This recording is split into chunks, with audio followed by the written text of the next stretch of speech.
Hello everyone, welcome back to my channel. ঈদের দিন আমার অফিসের বন্ধু সিমরানদের বাড়িতে ছিল আমাদের সবার নিমন্ত্রণ। জানি যে ঈদটা হয়ে গেছে বেশ অনেকদিন আগে, কিন্তু সময়ের অভাবের জন্য ভিডিওটা আপলোড করতে এতটা দেরি হলো। তো দুপুরবেলা পৌঁছানো মাত্রই ও সবার হাতে একটা করে কোল্ড ড্রিঙ্কসের গ্লাস ধরিয়ে দিল। আর ওই দিন এতটাই গরম ছিল যে পাখার হাওয়াও কম মনে হচ্ছিল। কোল্ড ড্রিঙ্কস খেয়ে কিছুক্ষণ বসতে না বসতেই ও আমাদের নিয়ে গেল খাবার ঘরে, আর সেখানে গিয়ে দেখলাম এলাহি সব আয়োজন।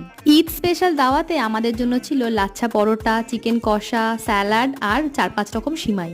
সেই সব খাবার শেষ করতে না করতেই সিমরান আমাদের জন্য নিয়ে চলে এলো ঈদের মেন অ্যাট্রাকশন চিকেন বিরিয়ানি। পরিমাণ দেখে প্রথমটায় আমাদের সবারই মনে হয়েছিল যে কিভাবে শেষ করব, কিন্তু সত্যি বলতে বিরিয়ানিটা যা স্বাদ হয়েছিল একেবারে চেটে সাফ করে দিয়েছিলাম আমরা সবাই। সব শেষে ছিল চাটনি, পাঁপড়, মিষ্টি আর কোল্ড ড্রিঙ্ক। খাওয়া দাওয়া শেষ করার পর আমরা বসে বেশ অনেকক্ষণ আড্ডা মারার পর বাড়ি ফিরেছিলাম। ভিডিওটা ভালো লাগলে অবশ্যই একটা লাইক করে দিও।